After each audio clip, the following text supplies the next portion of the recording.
या शत्रू सोबत काय केलं तर युद्ध त्या ठिकाणी केलं. आता या अंतर जगात अंतर्मनातील जर शत्रू आपण पाहिले, या षडविकारांचा जर विचार केला, या षडविकारांचा जर आपण विचार केला तर खूप घातक अशा प्रकारचे आहे. अहो, काम, क्रोध, मद, मत्सर, लोभ, दंभ, अहंकार खूप घातक आहे. अहो, या काम विषयाने कोणालाच जोडलं नाही. सगळे देव एकखट्टे आणले. सगळ्या देवाला या काम विषयाने काय केलं तर आपल्या जाळामध्ये अटकवलं. नाथ महाराजाचं एक येडका प्रकरणामधलं एक भारुड सुद्धा त्या ठिकाणी आहे.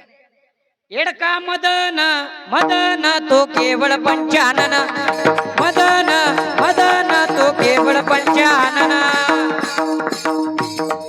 केवळ पंचानन. येडका मदन मदन तो केवळ पंचानन. धडक मारेले शंकरा, धडक मारेले शंकरा, धडक मारिले शंकरा, धडक मारिले शंकरा. केला ब्रह्मयाचा मातेरा, केला ब्रह्मयाचा मातेरा, केला ब्रह्मयाचा मातेरा, केला ब्रह्मयाचा मातेरा. इंद्र चंद्राचे दरारा, इंद्र चंद्राचे दरारा, इंद्र चंद्राची दरारा, इंद्र चंद्राची दरारा. केला विलाजेने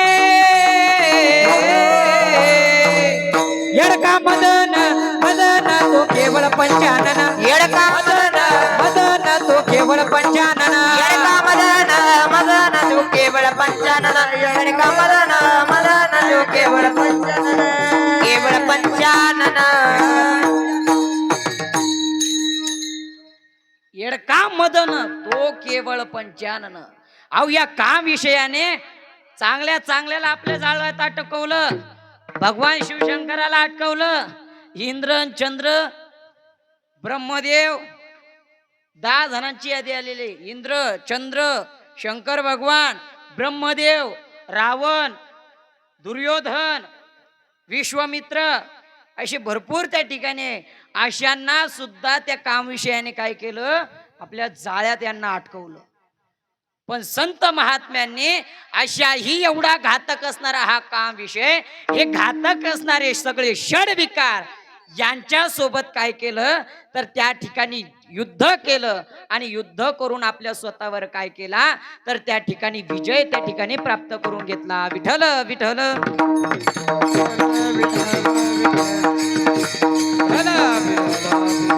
हो, गोविंद प्रभूचं नामचिंतन त्या ठिकाणी केलं. कारण भगवंताच्या नामस्मरणाला काय म्हटलेलं आहे तर शस्त्र त्या ठिकाणी म्हटलेलं आहे.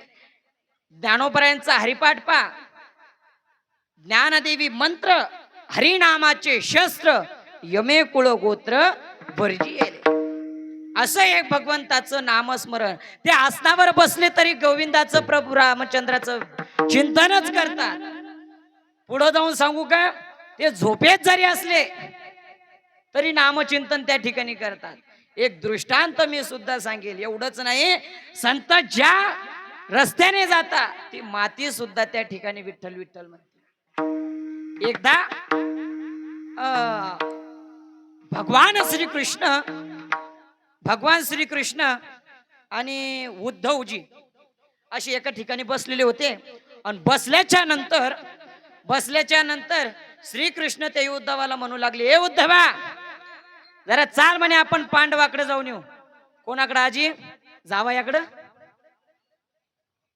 ध्यानावर आहे ना? कोणाकडे जाऊ म्हणे? पांडवाकडं. उद्धव म्हणू लागले, कोण हो देवा, पांडवाकडे कशाला जायचं? अरे तिथं माझा भक्त आहे म्हणले. भक्त आहे? कोण? अरे अर्जुन आहे म्हटले त्या ठिकाणी. तिथं माझा भक्त आहे अर्जुन आहे. अर्जुन आहे म्हटल्याच्या नंतर याला जरा गर्व चढलेला होता. कोणाला? उद्धवाला. उद्धव म्हणू लागला, या देवाला काय येडं लागलं का म्हणले. उठलं सुटलं हस्तिनापूरला, उठलं सुटलं हस्तिनापूरला. काय म्हणे ते पांडव? हा, काय म्हणे त्या पांडवाकडं, काय त्या अर्जुनाकडं? इकडं मी अखंड ब्रह्मचारी म्हणे. तो अर्जुन लग्न बिग्न करून देवाचा श्रेष्ठ भक्त. देवाला उठलं सुटलं की तिकडच पळतो म्हणे देव. देवाच्या काय गोळ्या संपल्या काय म्हणे. आणि मग त्यावेळेस श्रीकृष्ण म्हणू लागले, उद्धवा चल, तुला यायचं का? आता उद्धव नाईलाजानं म्हणू लागला, देवा यायची तर काही इच्छा नाही, पण कसं तरी यावंच लागल. आणि मग उद्धव आणि भगवान श्रीकृष्ण कुठं आले? कोलवडलं. मग कुठं? हस्तिनापूर. त्या टायमाचे हस्तिनापूर म्हणजे आताची दिल्ली. दिल्ली. आणि मग भगवान श्रीकृष्ण आणि उद्धवजी हे हस्तिनापूरला आले. आल्याच्या नंतर अर्जुन नेमकेच आपलं शिकार करून आलेला होता, दमून आलेला होता, म्हणून त्या आपल्या सुभद्रेच्या मांडीवर तो काय करत होता? द्रौपदीच्या झोपलेला होता. आणि ती द्रौपदी तिचे त्या अर्जुनाचे काय करत होती? केस त्या ठिकाणी वाळवत होती. केस त्या ठिकाणी वाळवत होती. तेवढ्यात भगवान श्रीकृष्ण आणि उद्धवजी आले. आणि आल्याच्या नंतर दरवाजातच उभे राहिले. दरवाजात उभे राहिले. उभे राहिल्याच्या नंतर किती वेळ उभे राहिले, तेवढ्यात उद्धव म्हणू लागला, देवा पाहिलं का कसा मान सन्मान आहे. पाहुणे आल्यावर साधी पद्धत सुद्धा नाही म्हणे पांडवाकडं की आत या का बसा म्हणून. म्हणे असतंच देवा, तुला दिसत नाही का ती तिच्या पतीची सेवा करते? म्हणे देवा पण इतकं का? अहो तुम्ही देव आहे ना, तुम्हाला कळायला पाहिजे ना. जिथं मानने सन्मानने उठलं सुटलं तिथं उठ रे गोविंदान, तोच धंदा. हा जाऊ दे म्हणे उद्धवा, चालतच आहे. आणि मग भगवान श्रीकृष्ण आणि उद्धवजी आतमध्ये आले. आल्याच्या नंतर बसले. बसल्याच्या नंतर आपलं द्रौपदीचं ते चालूच होतं, केस वाळवणं. केस वाळवणं चालू असताना तेवढ्यात उद्धवजी पुन्हा भगवान श्रीकृष्णाला म्हणता, देवा बरं नाही आत बोलवलं, नाही आदर सत्कार केला, निदान येल पाहुण्याला पाणी तर विचाराव. अहो तुमच्या बहिणीनं पाणी सुद्धा विचारलं नाही ना, असं कसं काय म्हणे. आणि आता खरं सांगायचं झालं का, ही लाडकी बहीण आल्यापासून बहिणी सुद्धा हे झाले आहे की नाही. अहो साधं पाणी सुद्धा विचारलं नाही.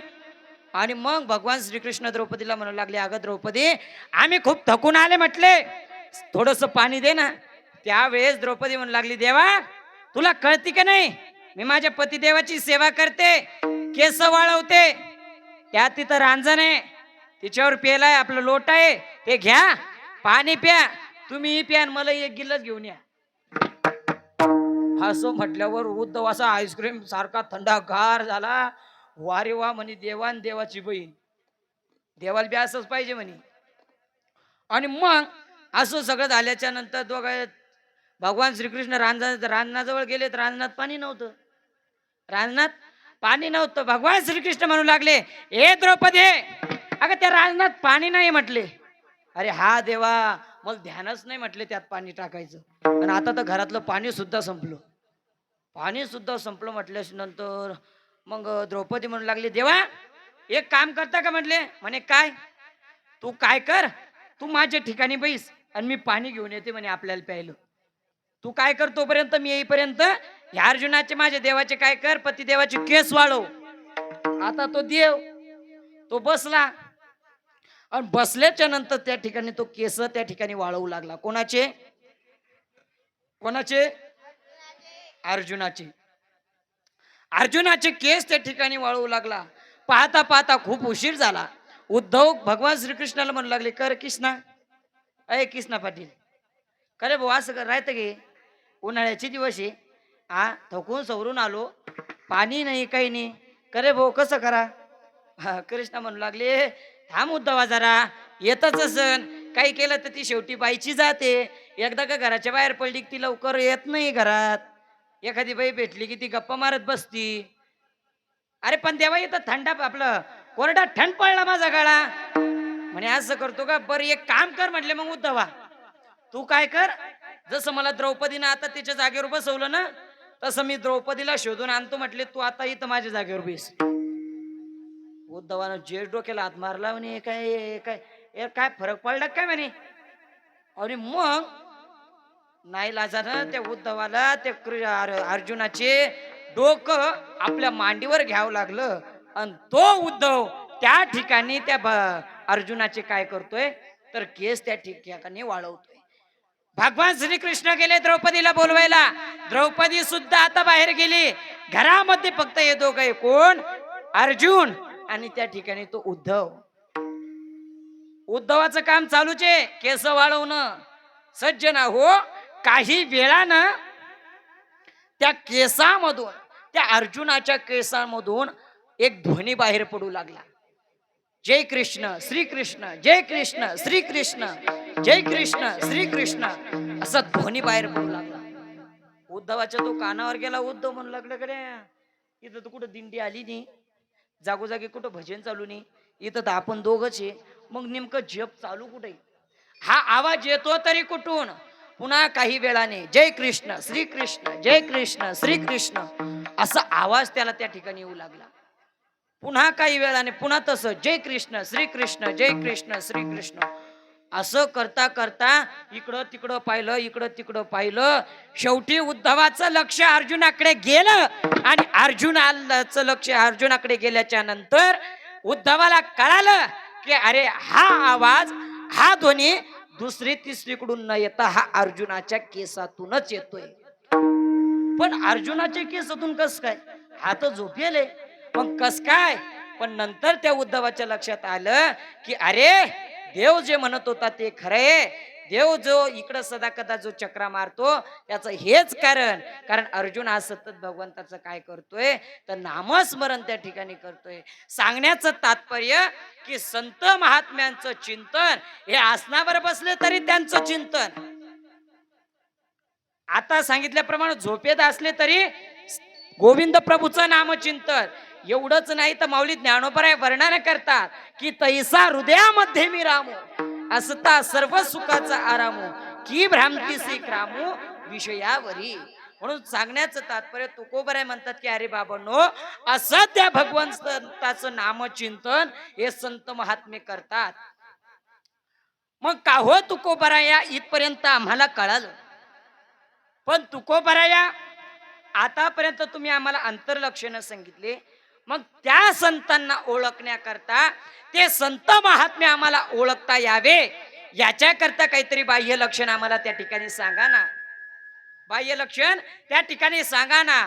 मग तुकोबाराय ते बाह्य लक्षण अभंगाच्या 3ऱ्या चरणात, हे ऊर्ध्व पुंड्र भाळ कंठी शोभे माळ, ऊर्ध्व पुंड्र भाळ कंठी शोभे माळ, ऊर्ध्व पुंड्र भाळ कंठी शोभे माळ, ऊर्ध्व पुंड्र भाळ कंठी शोभे माळ,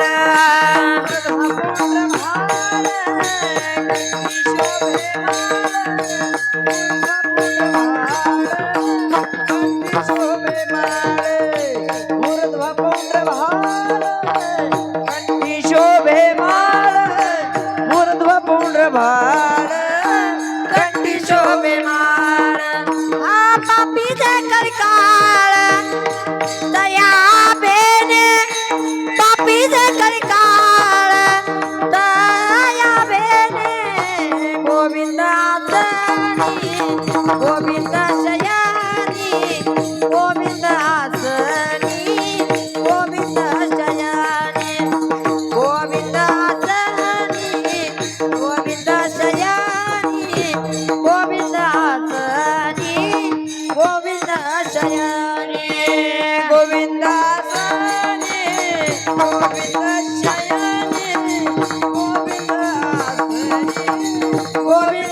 शयानी गोविंद आसनी, गोविंद